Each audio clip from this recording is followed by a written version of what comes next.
Look at the world around you. Most companies spend billions of dollars screaming for your attention. They beg you to buy their products, they plead for your loyalty. They are engaged in a constant, desperate war for relevance. And then there are the others, the brands that do not scream, the brands that whisper, the brands for which people will stand in line for hours. The brands whose logo tattooed on a person's skin is seen not as an advertisement, but as a statement of identity. Apple, Tesla, Supreme, Harley-Davidson. These are not companies. They are religions. They are cults. They are brands that sell themselves.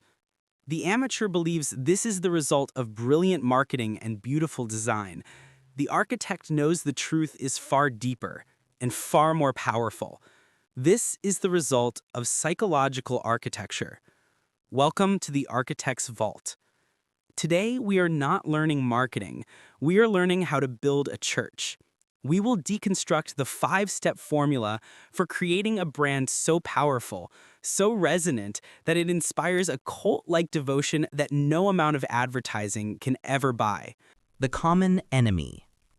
The amateur believes that the first step to building a brand is to define what you stand for. They hold meetings, they brainstorm, they write a mission statement filled with positive, aspirational, and ultimately forgettable words. We believe in quality.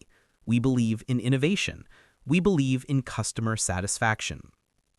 This is a noble and a completely useless exercise. It is a declaration of peace.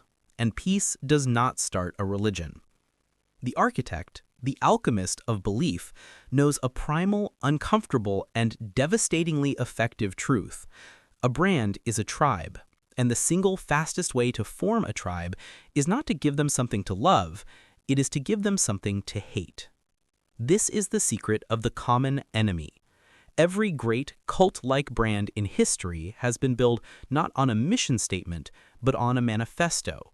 A declaration of war. A great brand does not define itself by what it is.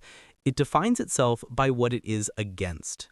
It finds a powerful, pre-existing frustration in the world, a villain, and it declares itself the leader of the rebellion against it. Consider Apple in 1984. The common enemy was not bad computers. The enemy was a concept. The gray, soulless, dystopian conformity of the corporate PC world. The enemy was Big Brother. Apple was not selling a computer. It was selling a revolution in a box. To buy a Macintosh was not a consumer choice. It was an act of rebellion. It was a statement about who you were, a creative, a free thinker, an individual standing against the machine. Consider Tesla today. The common enemy is not gasoline. The enemy is a vast and villainous conspiracy, the slow, complacent, and planet-destroying legacy auto industry, propped up by the monolithic power of big oil. The enemy is the very concept of a compromised future. To buy a Tesla is not to buy a car. It is to enlist in the war for a better, smarter, and cleaner world. This is the profound psychological insight. Your customer is already a soldier in a war they are fighting every single day. They are fighting a war against complexity, against conformity, against inefficiency, against the feeling of being overlooked. They are a rebel without a cause. Your job is to give them one. The architect does not invent a new enemy. They simply identify the villain that already exists in their customer's heart, and they give it a name. They hold up a battle standard. They issue a rallying cry. Your work in this first step is not to look inward at your product. It is to look outward at the world and ask a simple, powerful question. What is the great injustice, the great frustration, the great lazy villain that our tribe will unite to overthrow? Is your enemy the tyranny of the 9-to-5? Is it the soul-crushing complexity of modern finance? Is it the fast fashion industry that values disposability over craftsmanship? Find your enemy. Declare your war, and in doing so, you do something far more powerful than just launching a product. You give a scattered group of individuals a common cause.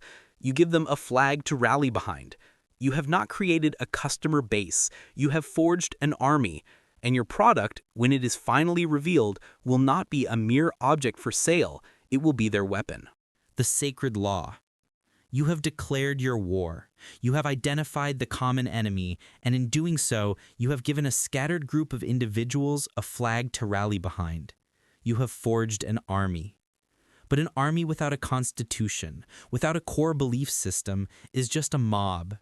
It is a force of chaos, destined to collapse under the weight of its own internal contradictions. The amateur at this point makes a well-intentioned but fatal mistake. They write a mission statement. They gather their team and brainstorm a list of positive, vague, and ultimately meaningless corporate virtues. We value integrity. We are committed to excellence. We are passionate about innovation. These are not laws. They are platitudes. They are a weak and flimsy shield that will shatter at the first contact with the difficult decision. The architect, the alchemist of belief, does not write a mission statement. They forge a sacred law.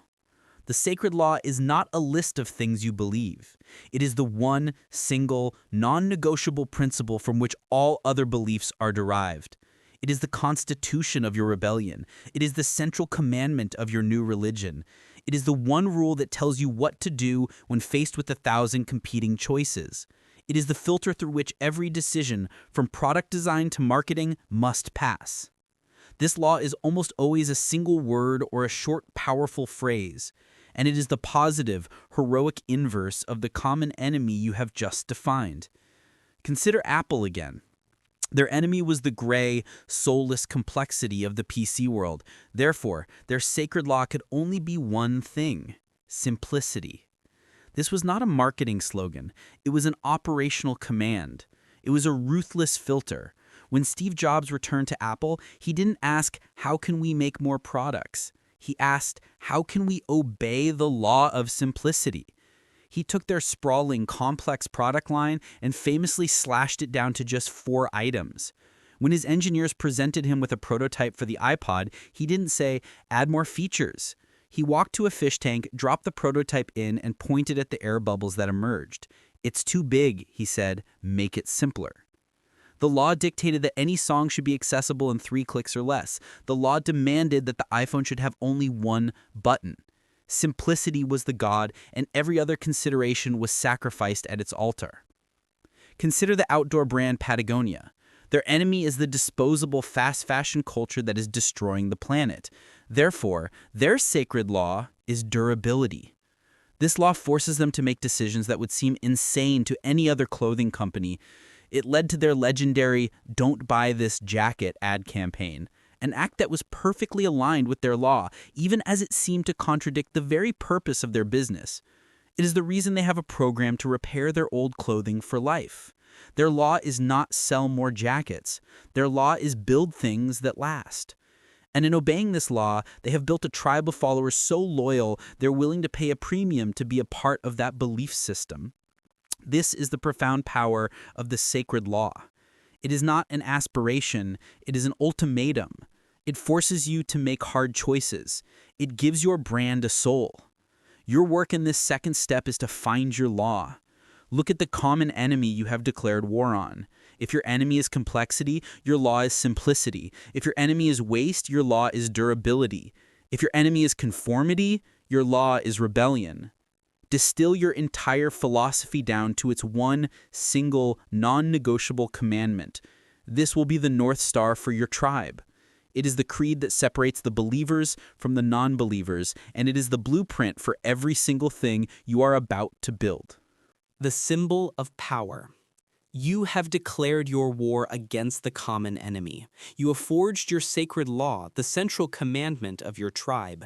You now have an army, and you have a constitution.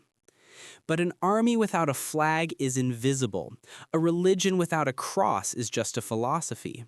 The amateur at this point hires a designer and says, make us a logo. They see this as a decorative task, a branding exercise. They end up with a pleasant, professional, and ultimately powerless piece of corporate art. It is a visual footnote, easily ignored and instantly forgotten. The architect, the alchemist of belief, understands that this is not a branding exercise. This is an act of forging a weapon. The goal is not to create a logo, it is to create a symbol of power.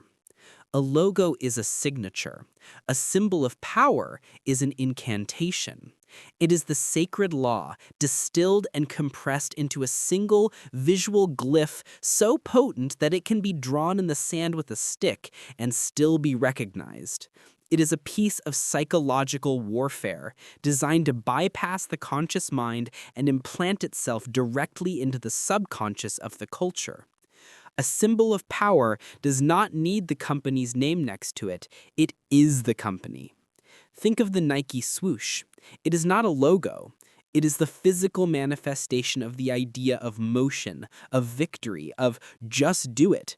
It is a symbol of power that has been so successfully imbued with meaning that athletes will pay a premium to have it branded on their skin, a voluntary act of tribal marking. Think of the apple. It is not a logo. It is the symbol of the forbidden fruit of knowledge, of the rebellion against the gray conformity of Big Brother. It is the flag of the creative class.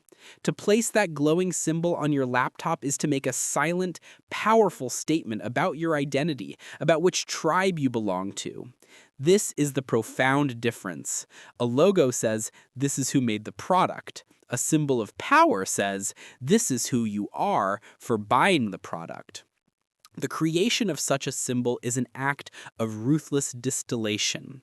It is the process of taking the entire complex narrative of your brand, your war against the enemy, your sacred law, and compressing it into a single, unforgettable visual glyph. Is your brand about precision?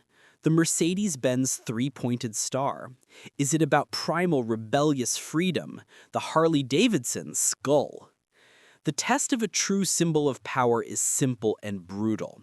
Can it be simplified any further without losing its essence?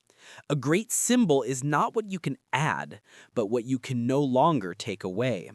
The swoosh, the apple, the star, they are as simple as a letter of the alphabet and just as powerful. Your work in this step is to forget the word logo. You are not decorating. You are forging a flag. You are creating the central icon for your new religion. You must find the one simple, powerful shape that embodies your sacred law. This symbol will be the visual spearhead of your entire movement. It will be the sigil your followers use to recognize each other in the wild. It is not your brand's signature. It is your tribe's coat of arms. The secret handshake. You have forged a powerful brand. You have a common enemy, a sacred law, and a symbol of power. You have an army, a constitution, and a flag. But right now, your followers are just a collection of individuals who believe in the same thing. To transform them from a crowd into a true, cohesive tribe, you must give them a way to signal their membership to one another. You must give them a shared ritual, a common practice that is invisible to outsiders but instantly recognizable to the initiated. You must give them the secret handshake. The amateur believes their job is done when the product is sold. They focus on the what, the physical object or service. The architect, the alchemist of community, knows that the what is merely the ticket of admission. The real magic, the deep cult-like loyalty, is forged in the how. The secret handshake is a unique behavior, a ritual, an unconventional way of using the product that separates the insiders from the outsiders. Consider the early days of the iPhone. The product was the phone itself, but the secret handshake was the pinch to zoom. Before the iPhone, no one did this. It was a new, almost magical gesture. For a brief period in history, if you saw someone else in a coffee shop pinch a screen to zoom in on a photo, you experienced a flash of recognition. They were one of you. You were both members of the tribe that had embraced this new futuristic way of interacting with technology. It was a silent visual password. Consider the Oreo cookie. The product is a simple chocolate biscuit, but the secret handshake, taught to us through decades of advertising, is the ritual. Twist, lick, Dunk. To eat an Oreo in this specific way is to participate in a shared cultural ritual. It signals that you are part of the club. This is a profound and powerful form of brand building.